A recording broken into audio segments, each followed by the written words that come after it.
Welcome to Season 3 of the Fearless Entrepreneurs Podcast. I'm your host, Cindy Chang, founder of Evolve Consulting Co. and Dabble, where we help businesses hire and build teams that actually work in real life, especially for working parents, unapologetically. This podcast isn't just about business. It's about the people behind it, the raw stories, the hard-earned lessons, and the hottest myths they're here to debunk. This season, we're getting real about growth, how founders built teams, scaled smart, navigated burnout, high-pressure decisions, and ultimately how they created a life rooted in purpose and abundance. Whether you're here to build something or just here for real conversations, you're in the right place. I'm so glad you're here. Let's go. The Season 3 opener of Fearless Entrepreneurs, I'm joined by Miki and Jared Ferrall, founders of Crafty Ramen, a brand that has grown from a brand. They started with just one shop in Guelph in 2017. They trained at the Yamato School of Ramen in Japan, spent years studying the craft properly, then brought that standard back to Canada, committed to doing it right from day one. Real ingredients, everything from scratch, no shortcuts. Then the pandemic hit. It was a tough time for all restaurants. They had to pivot their business into ramen kits and frozen products that could scale without compromising the quality. Their dream is to have ramen reimagined to make it accessible for all households across Canada. Today, they've built a business that spans restaurants, e-commerce, national retail, and with products on the shelves like Loblaws, Sobeys, Metro, Walmart, and very recently, Costco. Woo! I saw that on social media. I am an avid noodle lover and have been your biggest fan since the early days. So thank you for joining me today in person. We are here to learn about it all. The craft, tough business pivots, Dragon's Den, parenthood, hiring teams, and the secret sauce that kept you going during the hard times. Welcome, Miki and Jared, to the show. Thank you for having us, Cindy. You're welcome. Thank you. Pleasure to be here. So let's get started with how this all started for you guys. Well, I mean, the intention was always just like Miki and I both love food. We're massive foodies, first and foremost. I'm a chef, been a chef since I was 16 years old and, traveled the world as a chef. And when it came time to settle down, we knew that we wanted to do our own business. We didn't want to work for other people. We wanted to do something ourselves, something that we could, put our passion into. I think that we threw around a lot of different ideas on what we would do. We even looked at franchising opportunities and stuff like that. And I remember distinctly having a conversation with a bunch of friends once that what would be, if you were on, if you were dying, what would be your final meal type thing, right? The age old on death row final meal kind of question type thing. So for us, it was for me anyways, and I think Miki was the same. For me, I had two choices. It was either a full English breakfast, because I love a full English breakfast, Yeah. or was a bowl of ramen. And I think that when at that conversation, I kind of remember it clicked. Was just like, that's what we should do, right? Like when we settle down, we need to open a ramen shop. Okay. Mine's still sushi, sea urchin I love. Really? Sushi. Miki's favorite, sea urchin is Miki's favorite food. I love sushi, but my death row meal is, so my dream was like to have all different types of noodles. That's my death row final meal. There you go. So right? ramen is definitely in is there. One of them, yeah, right? Yeah, so then we sort of like looked at each other and went, yeah, that's what we should do. We should open up a ramen shop. And Guelph was the natural choice because we had friends and family and we just loved the town. Mm-hmm. By this point, we'd actually already bought a property there. Oh. Moving back there and moving into our house and opening up a ramen shop was just natural. That's where it all began. And also, like, ramen is such a comfort food. And it's like a burger in Japan, But at the time, like, it was like a year 2016 when we started, like, a planning, like, a building of the shop. There was no ramen shop in Guelph as well. And the ramen wasn't as popular as, like, as it is now. So we wanted to really bring the comfort from Japan and then to our like Guelph community to start from there. And that's very interesting because you wanted to be in a market where there weren't a lot of other, ramen shops or Asian food. Like even in Stony Creek, where I live here, there isn't a ton of really good Asian food, right?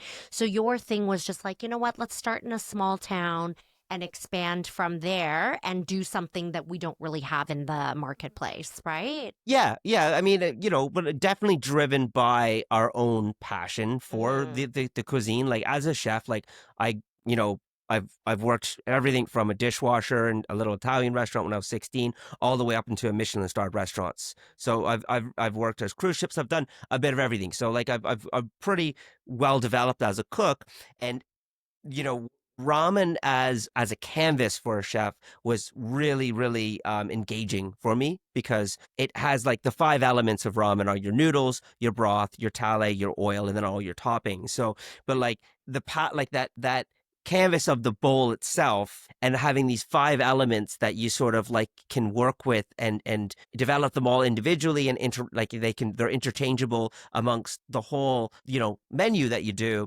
That was really I guess what's the word I'm looking for, enticing, right? Yeah. Because I loved the idea of being able to make everything. I loved to be able to making the stock and the noodles and then getting to play with all these different elements. But we also loved the idea that we were doing something that was for everybody. It was like, having worked at Michelin star restaurants, literally been a private chef for a billionaire on the Forbes list.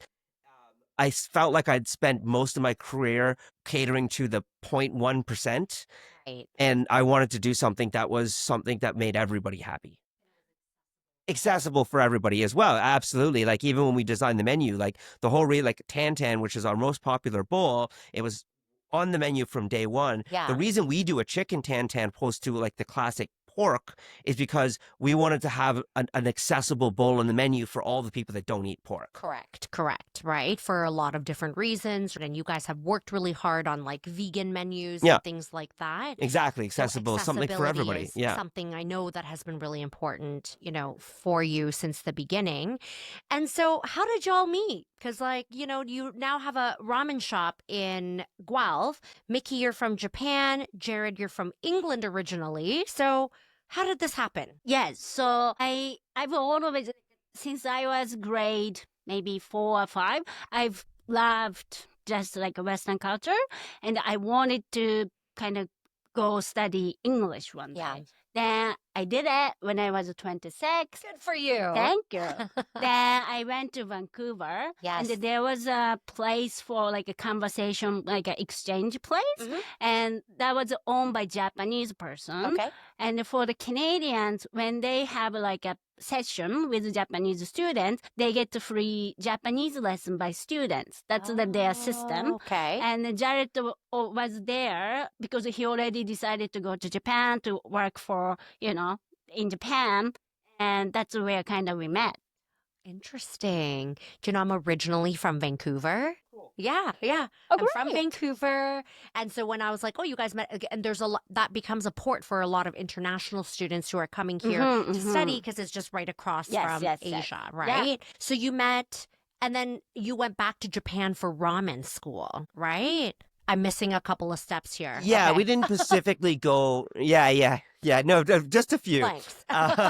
So no, we didn't specifically at that time. We didn't specifically go back to Japan for ramen school. We went back to Japan because as a chef, like it's sort of the rite of passage that when you finish your Red Seal, right, you finish your apprenticeship and your training program, you go and work overseas for a year, right? Yes. Normally, France is obviously a one of the primary destinations at the time. Spain was a lot of people were going to work at Albuli, right? Like the famous place where all the modernist cuisine started. I'd always had a passion for Japanese culture, much like Miki always having a passion for English culture.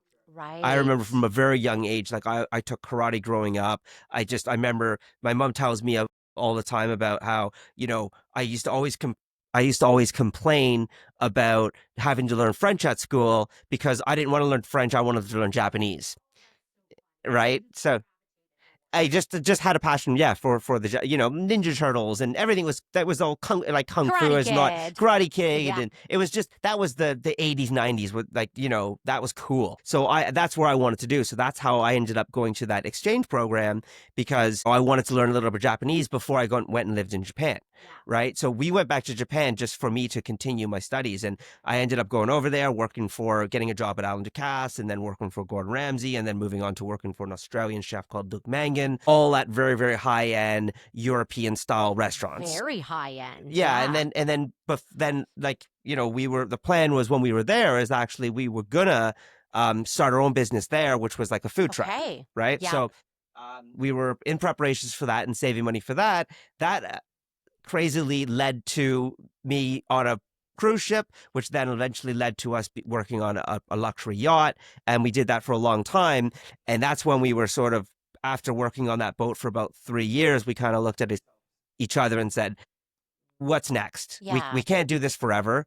We want to be part of a community. So is it now time to go back to Japan? And ultimately we decided to move back to Guelph because I had my family there. Right, absolutely. Cruise life is not for everyone, hey? It's amazing while you're in it, but it has kind of a shelf life, right? Absolutely, yeah. And so you opened up your first shop in Guelph in 2017. It's going well, you guys are booming, and then COVID hits. You're missing steps again, Sydney. Oh, Jared, okay. I'm just very excited here. I'm like, tell me the main pivots. All right. Well, okay, so we opened the restaurant 2017 in Guelph, and we were smoking busy from day one, right? Yeah. We literally couldn't make the food fast enough. So that's interesting, though. Hang on one second. You went into a market, Guelph, where there wasn't a lot of Asian food or probably diversity at that time. Your food speaks for itself. It's delicious. How did you guys get people to come? Yeah, that's still kind of I don't know. I still don't know what's attracted. Yeah. But so I made a business plan to borrow like a small business plan, loan. Then 83% of the population at the time was Caucasian. That's Guelph lads. Yes. And then it wasn't so many Japanese food or Asian cuisine available at the time as well. So, and what we did for marketing was we had a paper poster on the window. Oh my gosh. Coming soon. Yeah. And we did a little bit of Instagram, right? Like a renovation time. Yeah. We were doing a fairly good job, especially at this time of telling our story. Not like comparative to what people do now. I mean, that's the standard. But like back then, it wasn't like people, it wasn't really, it was, we just wanted to tell our story and sort of document it as we went along. So we had started to gather a pretty decent following, not as bigger than we actually realized it was. Yeah. Because we announced the day before opening, like, so we were going to do a soft open, and we soft opened on Valentine's Day. Okay. We didn't think it will be busy because who's gonna come for a ramen shop? Because Valentine's Day is a kind of couple. Yeah, right? And it's like fancy. Exactly. I'm gonna roll out the red So carpet. we were expecting to be slow. Yeah, exactly. We were exactly like that was the plan, and we literally opened the door, and there was a lineup around the block, and we sold out completely within 2 hours. The next day was worse because we had no time to prep the day before because we were so busy. And then we just said, stop. Everything stop. We told everybody, listen, guys, give us a couple days. We're going to figure this out. We got to hire some people. Yeah. We're going to make a bunch of product. And we'll reopen. And honestly, from there on, it was just busy. It was busy, and and it was great. And we have a lot of fun with it. And we were just busy all the time. And that's when we met. Khalil who's our business partner, he became a regular customer of ours. And we met him across the bar, like it's an open kitchen. And part of, I think, the draw of Crafty was that you got a dinner and a show because you got to watch the line and the and when we're busy, it's chaos, right? Yeah. So it was probably a pretty good show. And we would just be constantly interacting with our customers, which I miss till to this day. I really Yeah. do miss that interaction. Mickey gets it because she works in the restaurants more, whereas they keep me, you know, Where do they caged. keep you? They keep me up in Orangevale at our plant. I sit behind a desk most of the time. My goodness. I wear a hairnet and a lab coat, and I do quality assurance stuff and you know, stuff like that. Which, you know, so I get to interact a lot more with our crew, but I don't get to interact with our customers as much as which I loved. So anyway, so we started there. That's when we met Khalil, and we were actually out one night at a sort of an industry night at another restaurant around the corner, and Khalil came up to us and said, "Hey guys, like, we already knew him at the time, but he was just sort of like, I love what you guys do. Would you guys be interested in chatting about potentially growing this together?" Because he, him and his family owned 4 Harveys, very Yeah. successful Harveys, as well as a Swiss Chalet. So he had that franchise background, and he was like, I know franchise, I know systems, I know. Like, he's really good with numbers and stuff like that, and Yeah. he's good at marketing and economics and stuff like that. So like we had a really great complementary skill sets, right? And we said, yeah, this is a great idea. Let's do that. So that's when we opened up our second restaurant, which was in Kitchener, about a year later after having this initial conversation. It took us about 2019 is actually, so 2018 we built it out, and then 2019 we opened it, and that's what we opened literally 4 months before COVID shut us down. So that's how we ended up. That's what you missed. Yeah. Yeah. And that's a big part of it because Khalil Huge. is still today Yeah. one of your business partners. Oh, yeah, I've seen the Dragon's Den Yeah. episode. He's invested sweat equity, time, investments into it. Like, he's there right or dying with you guys. Oh, 100%. Yeah. right? No, he is our CEO till today, and Yeah. absolutely 100% ride or die. Amazing. Like we're co-founders. We always say, we're co-founders, but like, and I always feel guilty when I say that, because I'm just like, I mean, yeah, we co-founded Crafty as a brand and initially, and like, so there's that's genuine. We are the co-founders, but Khalil came in at such a pivotal point, and he's been so involved Yeah. and intrinsic in the success of Crafty that he's a co-founder as well. Yeah. He just came along. He's just a little bit later. He's definitely the co-founder in our CPG side in grocery business, right? Yeah. Well, I think that's very kind of you and generous of you to kind of include all the parties that have kind of sweat, tears, blood, like everything together. There's so many more of them though as well. Like, I mean, Yeah. we've like, when we talk about hiring, right? Like that one of the first people we hired when we ran out of food and we needed more people now. Matt is our GM at our Waterloo plant. He's still with us today. Wow. And so like, and there's many others that maybe not as soon as that, but like people working at the Guelph shop that are here from. Kyle, he studied as a dishwasher, and then now he's there Monday to Friday daytime. Yeah, he's still and Greg and the time. And that's one of those things that I find is the hardest for teams to scale their business is hiring the right people, right? Mhm. So, well, that was going to get to a little bit later, but I like to go with the flow, so it's okay. How did you guys decide who to hire that was right for your team? You kind of stand by, and have you guys had some mistake hires that just went sideways? Yes, I think at the beginning when we opened the Guelph location, I don't think we knew who to hire. We started with people like Drew, who we used to work with at the catering company, so we knew him. Did we have any hire, like family member supported us to help us? But because originally we planned to run the shop with us and the one dishwasher, so we didn't hire right away. Yeah. But do you remember how we hired? Early days, I probably in restaurants in general, it most of your hiring is just kind of scatterbushed, like just whatever you can kind of get. You put out an ad, you see what's available. It's more about training. Yeah. With that, Agreed. like that's the restaurant industry. Yeah. But like, since we've moved from being, just a restaurant business to CPG, then we've definitely had to have a lot more strategic in our hiring, because and even now, so like as we look to the future, trying to look and figure out, well, who are we going to need, right? And how do we find those people? It's as we you know we're developing into this as ourselves, right? Like we don't come from CPG background. Khalil doesn't come from a CPG background. We don't, yeah, he worked at TD and he's done on some other things as well.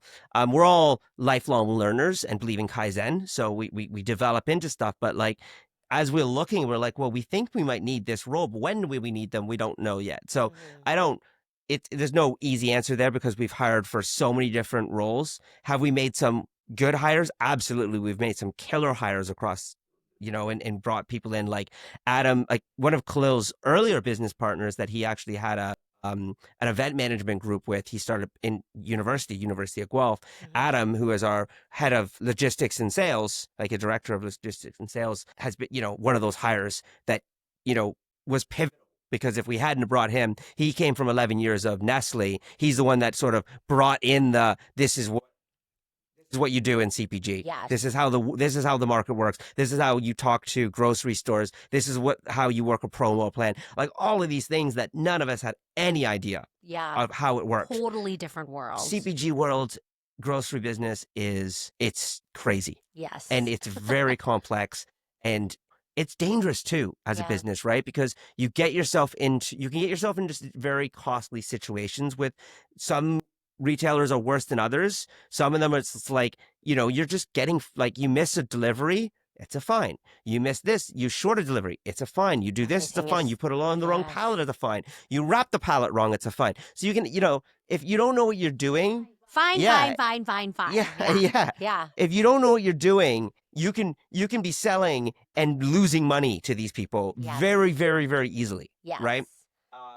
So how do we determine the good hires? Like, has there been bad hires? Absolutely. There's been atrocious hires. Has there been good hires? Too many to count. Some of them that were just with us for a short time. Some of them that are still with us today.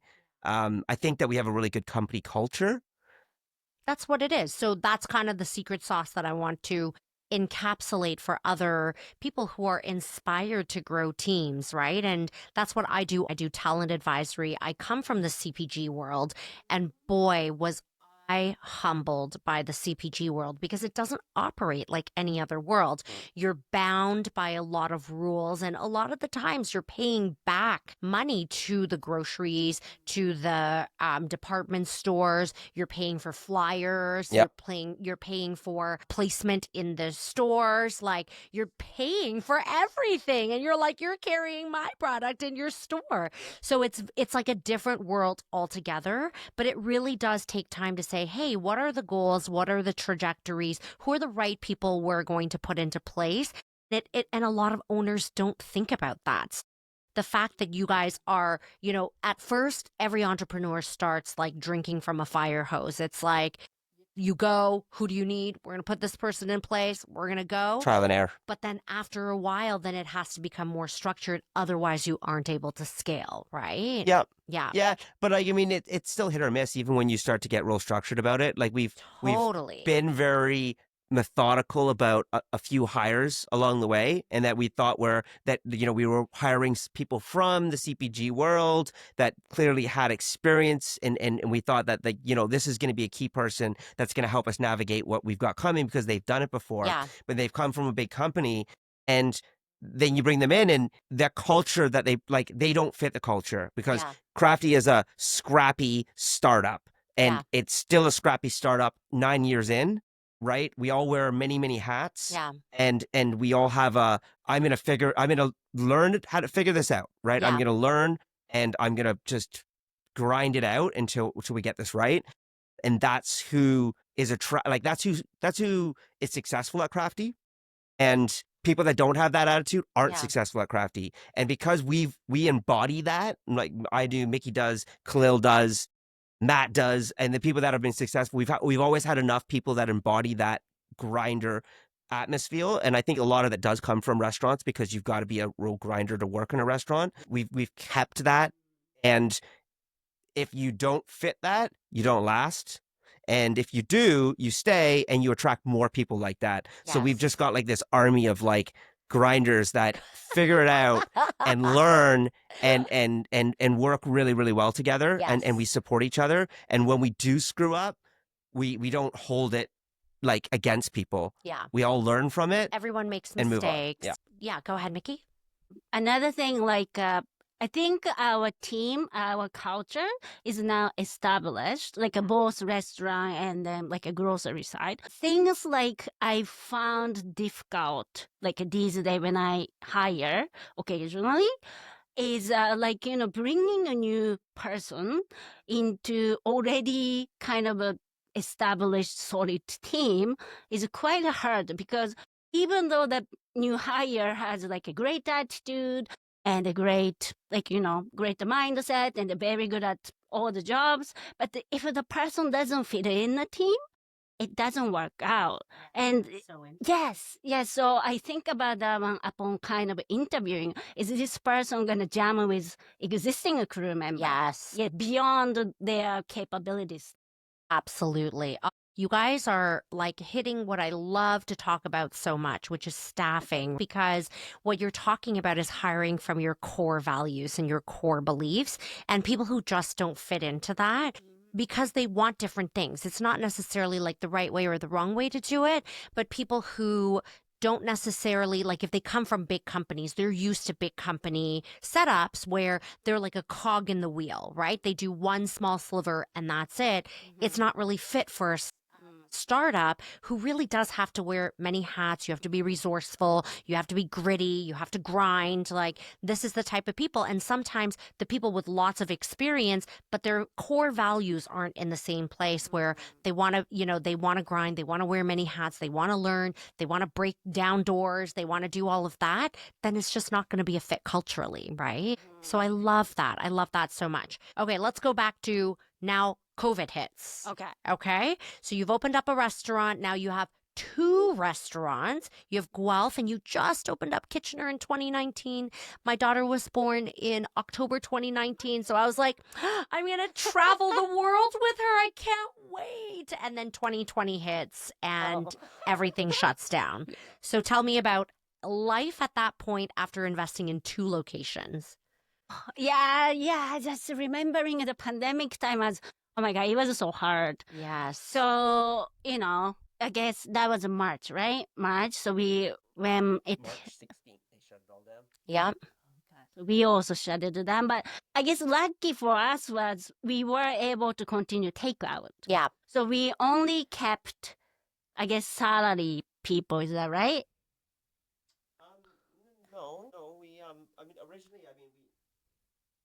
So like everybody, we had to swap to a takeout only menu. Originally, like the first week, it was like, okay, nobody knew what was going on. We laid off a couple people initially, but ended up hiring back everybody that we had laid off pretty quickly, because, it turned out like the takeout business through COVID was actually pretty good. Realistically, it was pretty good. Like initially, I distinctly remember. So March 16th, we were shut down. Yeah. That day, we actually had tickets. We were on our way to go see the Leafs game. We had a hotel and a Leafs tickets to go down to Toronto. And then I remember like on the way, like driving, getting in the car and heading down there, excuse me, and literally hearing on the radio that was canceled and everything was stopping and everybody just go home. Okay, so we lost those tickets. So my birthday is actually March 22nd. Mickey's is the 23rd, the day after. But it was about my birthday that I remember sitting at the bar in Kitchener with Khalil, looking at the previous day's numbers and just being like, oh my God, what are we going to do? Because, we got to pay rent and like Half. Exactly. Yeah. So we were sort of like sitting, like, what are we going to do here? And Khalil was like, well, his cousin, Ali, owns a pizza place in Toronto, and they started doing pizza kits. So we were like, okay, we can do, Khalil was like, well, could we do a ramen kit? And I was like, I don't see why not. Right? Like, let's give it a try. So we got on, like straight away, got on the internet and looked for a box and ordered a bunch of boxes in. And we said, okay, well, literally let's take all the ingredients from our ramen exactly as they are. And we're just going to put them in containers. And like, literally we had all little to-go cups and we had this cardboard box. And we were like, that's our first ramen kit, right? And we launched them on social media. We just announced them that like as of like tomorrow we're gonna have 100 kits available. They were gone within a minute. Like literally, like sales were done in a minute. So we were like, we're on to something here. And Yeah. that's how we started. And that's how we the next thing was, okay, let's clear out the dining room in Kitchener. Luckily we had a really supportive landlord and an empty space next door. And we said, hey, can we move all this in there? And we bought some stainless steel tables and some freezers. And we turned our dining room into a ramen kit making factory. Can I show you guys something? Does these look familiar? Yes. That is not the original box. Well, I mean, if it was the original box, I'd be a little bit worried because it was from a long. Yeah. But these ones are not. Oh, do you still have the? They're real. Oh my God, you still have it all in here. Yes. It's not even open yet. No. Oh my Lord, what do I you? have like a stash. It's antique. Yes. 2023. Tonight, obviously, is ramen night because I've already taken it out of the freezer. Uh-huh. But guys, I was one of the original supporters. Thank you. And these are so like my flavor is always the Griffin. That's mine. Do you guys still have the Griffin? So No, right? but give you a little hot. You know, listeners are getting that currently our miso pork, which is the Northern Warmer, the other box that you have in your hand. Right here. It's being converted into in the coming months. It's being converted into the Griffin.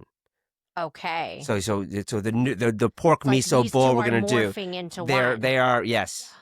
Guys, these. So the Griffin is going to be the new miso bowl on the grocery. These saved my life during COVID. I just have to say, when restaurants like weren't opened, and I was just so fascinated by how you guys. This is a question for you.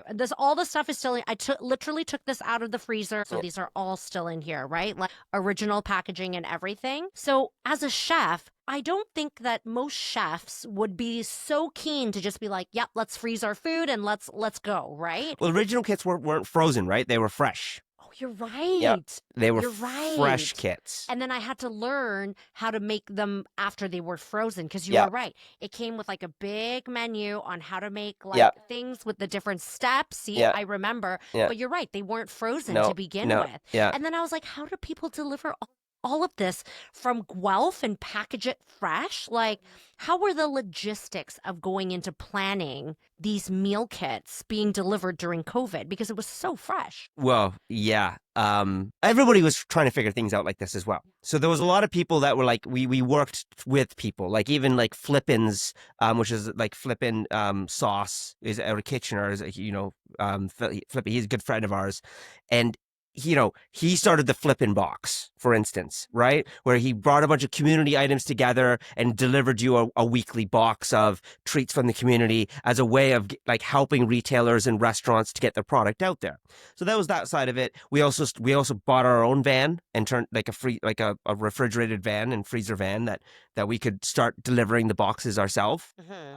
And then we found a couple other companies that did like last mile services, right? So we partnered with them. So we would produce the kits in Kitchener. We would send them, or originally it was that they would come, the drivers would all come to us through. Yeah. And we would have we'd have piles for each driver and produce these labels and put them on. And then we would have to organize which driver is going where. And then those would all go out off into the thing. Like that company that was doing that, like they ended up, I don't know if they survived or they sold to somebody else that was doing something similar, but it wasn't just us. Like everybody was sort of like banding together and trying to figure out ways to make keep commerce active, right? Also, those like ramen meal kits idea, those are available in Japan from a long time ago. So it wasn't new for us. Maybe new to Canada, but it wasn't. Anything idea was there. Just less like it was more new in Canada. Yes. And just also the speed of, like, you're right, because in Japan, I'm from Taiwan originally. Everything is on demand. Yes. Like you want something, it's there, everything is on demand. So bringing that idea was great, but just a much larger territory to cover. Right. big fan, guys. I wanted to show you I'm an OG supporter here, right? And so then what happened after that? So you guys survived. I mean, we all didn't imagine pandemic to last so long. What did you guys have to do, and how did you guys then pivot to CPG? Yes. So originally, so we were selling those kits out of our stores. That picked up attention from small grocery stores. And they started inquiring about our products, and we'd love to carry you. Then that grew organically into about 100 stores. And then we saw something like opportunity here. So we hired Adam from Nestle, and then we went to the trade show. And that big company, we caught their attention. Okay. And it was like a CPG distribution company, or who did you kind of catch the attention for distribution in CPG? Well, we started with, there was what was that company? They went bankrupt in the end, but they were doing Anex Market, launched through the pandemic, and their idea was to deliver small producers products to customers, right? And their sort of model was that they would then and then they would go around these grocery stores and producers and sort of drop off and pick up. And then customers could go on the portal, and they had like a distribution center. It was only small, but it was a distribution center of all the products that they listed. And then you could go onto the portal and you could order from a bunch of different small businesses, and they would put a package together and then drop it off at your house. So they were one of the first people that carried us. So all these other small little grocery stores started to reach out to us, and Anex started to reach out on the back of them to ask to carry our product. That's when we had to make the pivot from that fresh kit to the frozen kit. Right. Because we were like, well, sure, we can sell to a grocery store, but they've got 2 days shelf life. So by the time you get the product there, we're going to be returning, or it's just not going to work. Yeah. Right. So that's when we started selling the frozen product. And that's when, like, again, we started to work with these small grocery stores, and some like even like in Toronto, that those couple like Summerhill, for instance, right? Very, very, very high-end grocery store. Yeah. But only like 2 or 3 locations and stuff like that, but just like a very high-end clientele. They wanted to carry the product and such like that. So that's when we realized, like, hey, there is a demand for this. And that's when we brought, like Miki said, Adam came in. He would spend 11 years in the frozen food department at Nestle. So he knew the biz, if you will. He came in and kind of started to help us start to develop relations with bigger grocery stores. And that's when we started looking at the market and our product that we were selling. And we saw that, this frozen puck, which is what we're selling now, we saw that in Japan, and we were kind of like, okay, the kits are great, especially for COVID, but COVID's now coming to an end. So people are looking for less of an experience, which is what the kit was, and they're looking for more of convenience. So he said, like, hey, why don't we try making some of these? So we did. We got our MVP, our minimum viable product, and we got it made, and we got a box made, and we took it to CHFA, right? Like the big grocery show. And it was just, again, overwhelmingly positive response from everybody. And that's when we were approached by Loblaws, their small supplier program. And that was our first like hit. They gave us 17 grocery stores and their small supplier program. And again, as we talked about earlier, like there's a lot of fees involved with getting listed and stuff like that. The beauty about the small supplier program is that they actually they were looking and they were holding you by the hand and bringing you into this. So we had Adam come from CPG supply through Nestle, and then we were lucky enough to get in the small supplier program where the pair of them kind of held our hands. That's nice. And helped us launch into being a CPG company. And then we've just grown from there.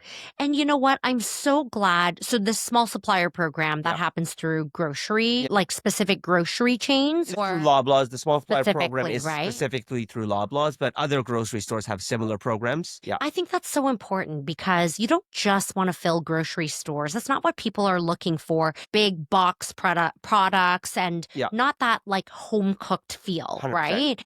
And sometimes there's a gap between that and, oh, my dog is here. I think my husband's like, I'm coming to the rescue. I think it's okay.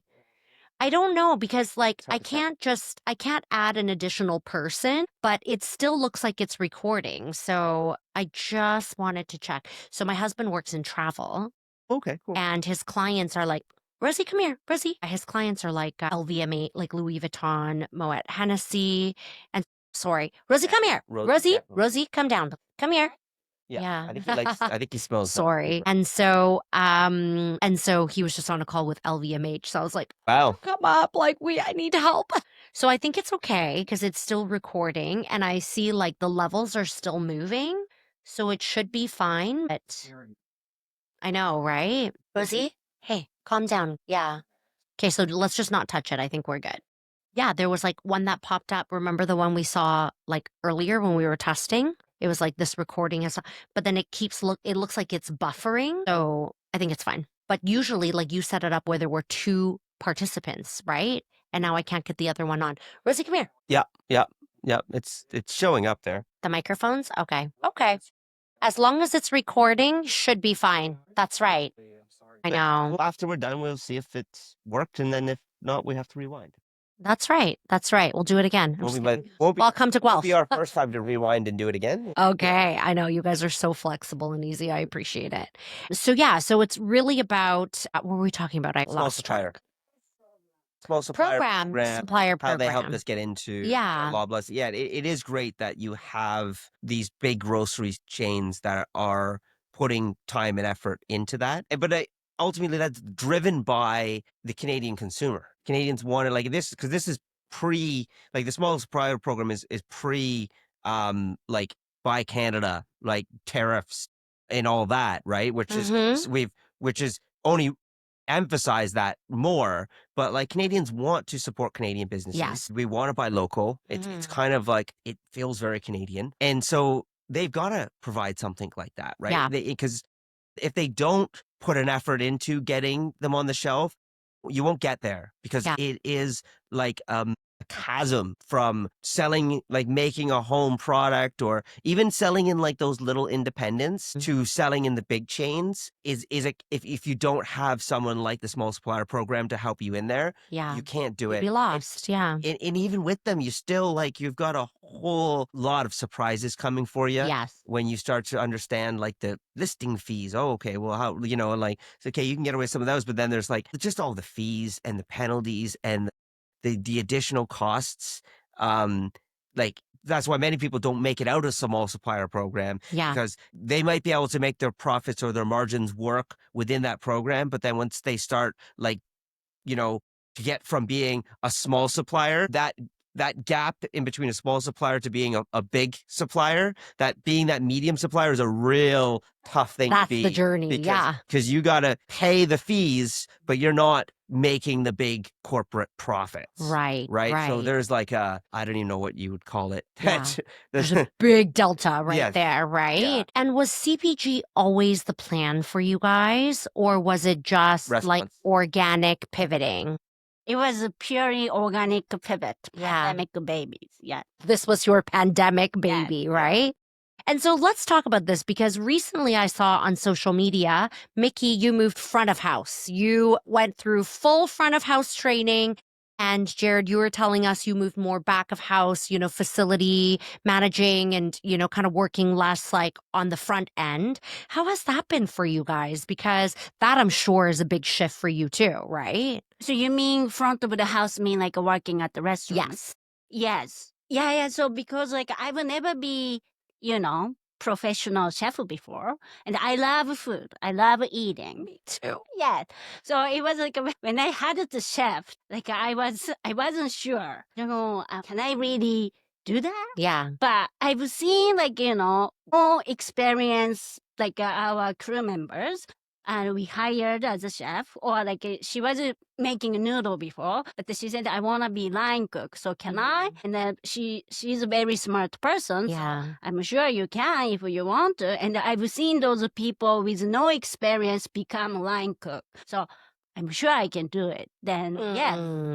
That's amazing. And Jared, how is it working for you in a different capacity now managing, the facilities and also a 2-part question. The second part is, how do you ensure the quality that you have always and the love that you put into your food? How do you keep ensuring the quality goes out? Okay, so it has been massive learning curve over the last 3 years, right? Like I'm a very well-trained chef, Yeah. know how to make food. Making food in a restaurant, I mean, every restaurant's different, right? Like, making ramen is one thing. Making a Michelin star meal is a very different thing. It's different. It might be, they're both food, but they're different skill sets, they're different ingredients, and they're different mentality as well when you're making the different products. So I was already well versed in food production across different types of cuisines, levels, expectations, and stuff like that. So learning how to manufacture food was just another shift. Like you just had to look at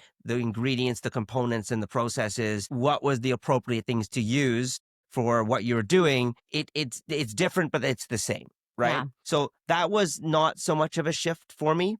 Starting to understand packaging equipment Mm-hmm. and the manufacturing process was definitely a huge learning curve. Like there's the TPS system that which is the Toyota manufacturing system, Okay. very very famous. That everybody talks about. It's where everybody learned like the idea of Kaizen from, and why Kaizen so lean manufacturing and stuff like that. There's several books on it that I've read multiple times in order to sort of shift that mindset from being like a cook that makes everything myself with my own hands and just has to be efficient with his mise en place and his time and his preparation, to somebody that like looks at the process, not just what we're making, but how we're making and how we can make it in the most efficient and safest way possible. Yeah. Was one thing I had to completely learn that I'd never sort of done before. Mhm. And then you talked about quality. Well, doing that as well, like, we now I had to learn all about CFIA, the Canadian Food Inspection Agency,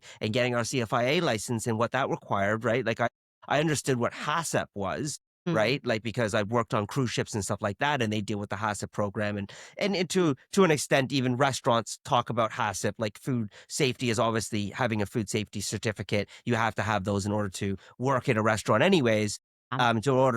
In order to manufacture, you have to have HACCP certifications, which is the next level to that. And in order to get a license to sell your product out of province, you have to have CFIA certification. So then there's like another level to that, and different. That's just a constant learning curve. It's an extension on stuff that I already learned, but just looking at it from a different angle and much higher level of accountability and and verifications and stuff like that. Just learning about, it's not good enough to just be able to say like, we did that. You have to be able to prove that you did it, because if it's not documented, it didn't happen. Right. Right. So that's kind of that was like a shifted mindset. And now we've got our SQF certification, which is like the highest level of food standards that you can get. And that was like a whole nother level of operational accountability, right? Where you have to, it's not just about like how you do all these things and how you track how you do them. You have to be able to track the product going one step further, and you have to be able to track it one step back. You have to be able to, just constant learning. And it like having, Crafty's always had as a core value Kaizen, constant improvement. So just every day we come in, and it is just a constant learning curve, and you just have to just accept that. Yeah. And embrace it. I love that. And that might tie into like my last concept or question, which is always about, I do believe that successful entrepreneurs have a secret sauce or mindset that they practice on a daily basis, or like a weekly basis or whatnot, to stay in their zone of genius and really, just stay in that success zone. So what is it that you guys really live by or abide by in your line of work to kind of stay in that zone for you? Do you want me to go first? Okay. I think that, the whole concept of Kaizen is very, very important, and always has been.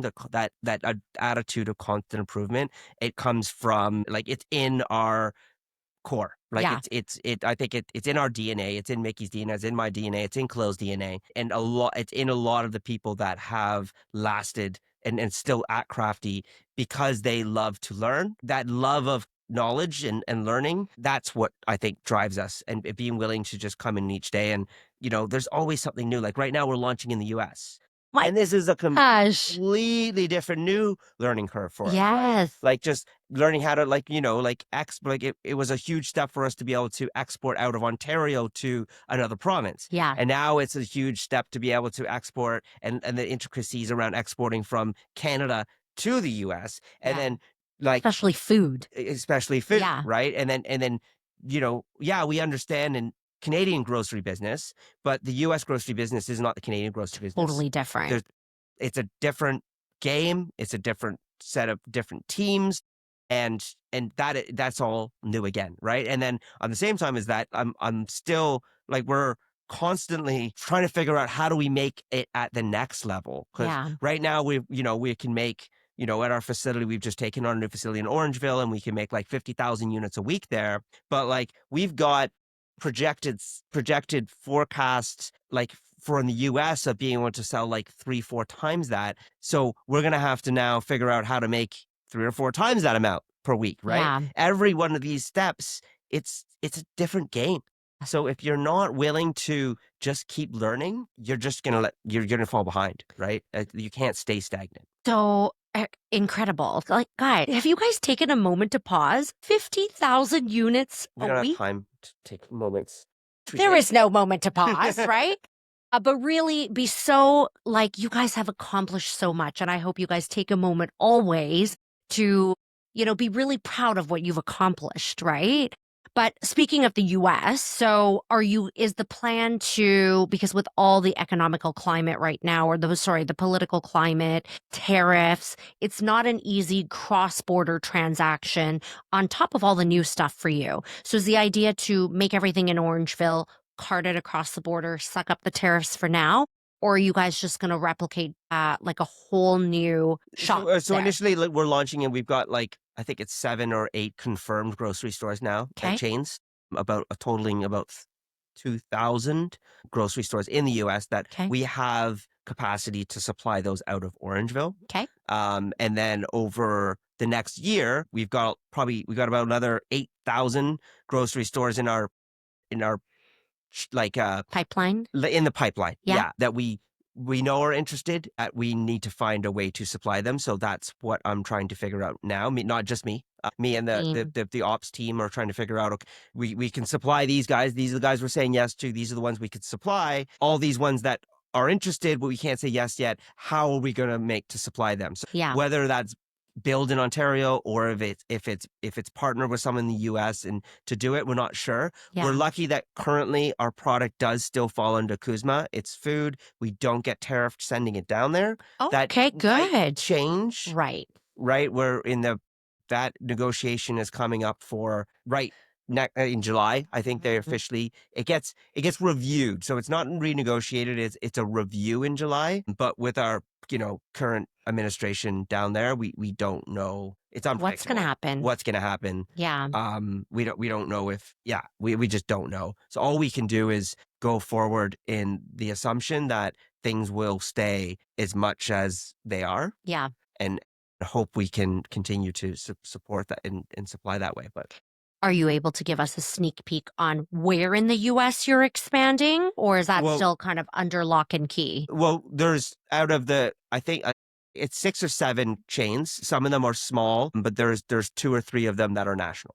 Okay. So there'll be a national presence in a couple of the major grocery chains. And then there'll be more smaller regional players. Like the first one that said yes to us actually was Pete's Grocers in Chicago. 20 stores, and as soon as he saw the product, he was just like, I want this straight away. So thank you very much, Pete's. Yay, Pete's Grocers. And so that was like before we actually had that, yes. I think before we even took it to Expo West, which was in just March 3rd. Was it March 3rd? Yeah, it was March 3rd. We were at Expo West. Yeah. And we were there for 4 days. And since we've been back from Expo West just over a month ago, we've now got like 8 people are interested that have confirmed yeses. Yeah. And many more in the pipeline to say that they want, but it's all about, again, planograms, right? When just because if a grocery store, some of these chains, they'll say, yes, we want you and we want you in every one of our grocery stores, but that doesn't happen for a year. Yeah. Because they're huge. It's all pre-forecasted 1 year in advance. They're planograms, so they'll start planogram. They'll say yes to you now, They're going to decide where you're going to go on the actual shelf in September, and then you're going to actually hit that shelf in March, for instance. And then you got to pay them for all the flyers to then promote your program. So that's all part of the negotiations where that initial thing, it's like, is it a free fill? Are you paying a listing fee? Are you like, what is it? In every single one of these grocery stores operates differently. Yeah.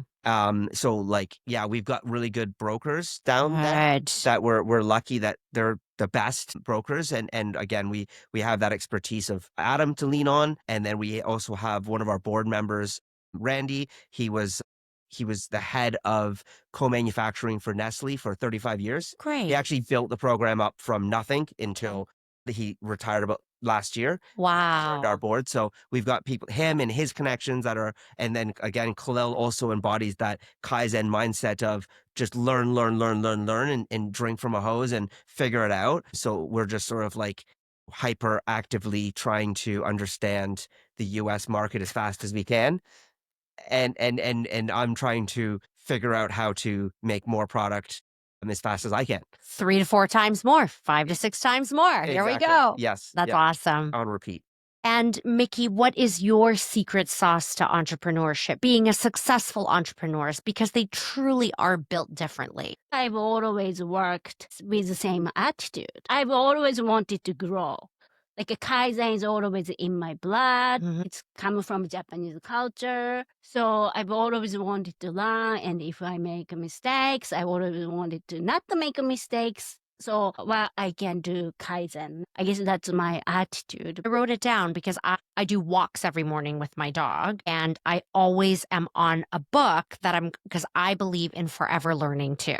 And so every morning I put in my earbuds, and then I go out and walk my dog, and I just learn for 30 minutes, and that's all I do. So I've jotted that down as one of my books that I'm going to read upcoming. But I think that's perfect. Kaizen has always been like, it's a simple philosophy, constant improvement. Like, so in my journal every morning, one of the things one of my affirmations will be like, every day in some way, I'm getting better and better. And that is the embodiment of Kaizen, and that mentality of just like, you've only got to get 1% better every day. Yes. And then you're 365% better at the end of the year. Right. So you don't need a big program for this. You don't need anything overcomplicated. In fact, the more complicated you make it, the less consistent you're going to be with it, right? Yeah. But if you just every day try to like improve something, or you just embody that idea that like, life is about learning and, not shy away from the challenges or the new things that come at you. That's all you got to do. I think it's people that sort of shut down or try, like don't want to put that little bit of effort into improving, right? It's got to, I don't know like how to motivate somebody into that. I think you either have it or you don't have it. Core value. Yeah, it's core value. And like you either have it or you don't have it. And you can, and that's why people, I think they last or they don't last at Crafty. Now there's not everybody at every position at Crafty requires it. I mean, but like we do see it from people at all levels of the business. And we've had people that have started off as dishwashers and are now like, warehouse manager or something, or like they've been with us now for like 5 years and they've just kept moving up. And because they've taken on new responsibilities or new roles and contributed to the business in such great ways because they have that desire to keep learning. Yeah. And as they've learned, taught us, right? And they've improved the business. And that's where, we're always looking for people that are doing that and looking for opportunities to help them help us. I love that mindset. Honestly, it's simple, but it's effective. Yeah. Right? My very last question for you guys is the obvious one. You guys are married. You run a business together. You have a daughter. How do you juggle it all? It is very tough to be an entrepreneur. So how do you guys make it work? I don't know, Miki, does it work? Define work. Yeah, yes. I guess obviously we are still together, so I guess somehow working. Yeah, that's very interesting because like I didn't know how juggling it was until we went to Japan for 2 weeks last November. Because like until then, like since we opened, we were always evolving. Business was always growing, and we never had a really slow time. Mhm. So when we went to Japan for 2 weeks, because of the time difference, when Canada is day, Japan is night. Yeah, right? totally opposite. Yeah, so we Mhm. couldn't really physically work or connect it Yeah. with the work. So that was full first time shutdown for Yeah. work. Then I realized, oh my God, how like a workaholic I was. And when I came back, I don't know if I can keep working like I used to work. Mm. I wasn't really like at 9 p.m. I was still on the PC. If I have a task I have to do, I would just do it until I finish. Then doing like Hannah, she's still 8 and she needs attention. And like I do homework with her mostly every night because her grade is very important. I want her to succeed. And then now we have a cat, and the cat was supposed to be pretty much low maintenance, but he loves me. He follows me everywhere in the house. He always comes on me when I'm sleeping. I'm just your stool or something, you know? Yeah, That's yeah, I feel yeah. At the end of the night. And I don't know. But once, I don't know. But I guess, maybe let's go back to Kaizen. Just gotta keep learning. Yes, when we Yeah. have a problem, we talk and we share and we do Kaizen. Yes, that's our secret. But at the Jared loves me and he refrain back when I say something. Yeah, so I know we can kind of go back. Yeah, he's where got your we back. Work or something. Yeah. Yeah. Yeah. Mickey, that's so special. Yeah, I would agree that I mean, going back to Kaizen is still part of that because it does definitely embodies everything that we do, not just our business. Like, you know, reading. I'll read relationship books as much as and the psychologies of relationships and parenting books as much as I'm reading, you know, how to do manufacturing as well. Like whatever, you know, that's just as important to me as the business is for sure. And I think that, but I'm going to say like, what is if there's a secret to it? And I think the secret to, well, there's the secret to any relationships. And this is both friendships, I think, as well as business partnerships, is that it's a 60-40 split, right? And the trick is that both sides have got to be trying to give the 60, right? Mm-hmm. And if both sides are trying to give 60 all the time, it'd be the side that gives them a little bit more, then it's going to work because both sides of the relationship, whether again business or a marriage, if you're being the one that wants to put the effort in all the time and both sides are doing that, then you're going to work things out, right? That I think is the secret to any relationship, but I think that also forgiveness, right? And I think that's for both relationship with yourself as well as relationship in a partner, is that your willingness to forgive, right? Because you're going to screw up. Everybody screws up sometimes. So, you know, it might hurt, but, you know, reflect on it, and forgiving and moving on is key. If you can't forgive, all the resentment is just going to continue to build.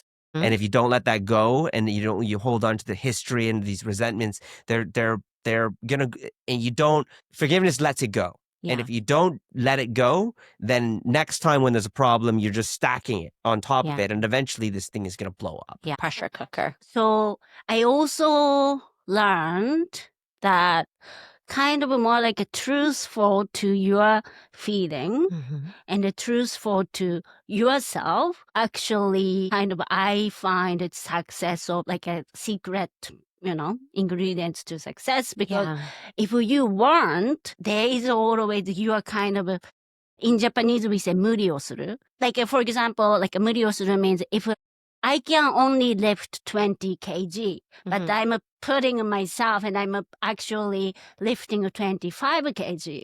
I'm hurting my body, right?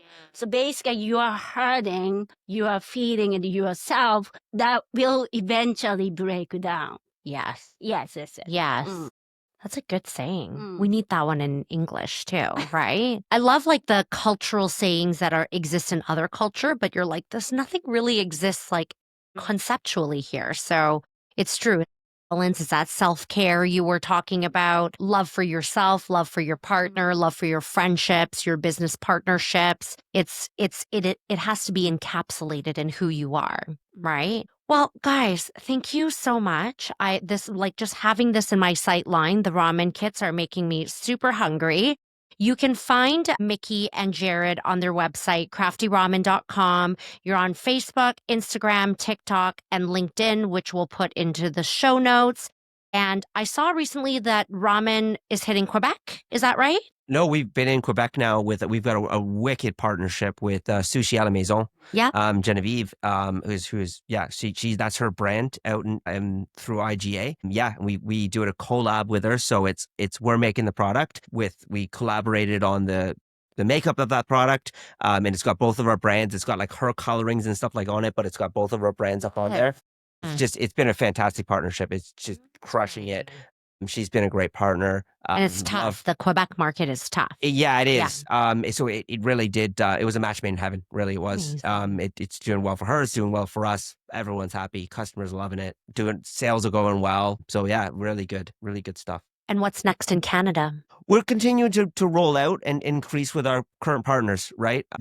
We've Costco Roadshow, which we're on right now. We're doing another roadshow with them again. Are you guys ever coming to this one here, the Grimsby Costco? No. Okay. But we are not on the shelf yet. So we are just doing a 2 weeks sampling program to see how well we are hoping we can get on the shelf. Yeah.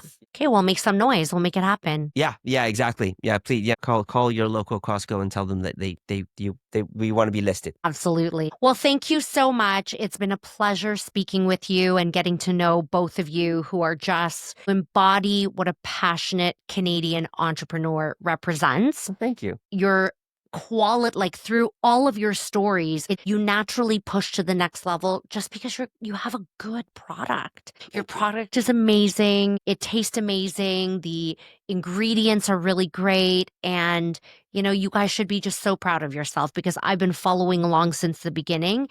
So congrats to all your success. Thank you so much. Thanks so much for being here. It truly means a lot. If something in this episode spoke to you, send me a DM on Instagram @Fearless Entrepreneurs or share it with a friend who'd love it too. Until next time, keep going and stay fearless.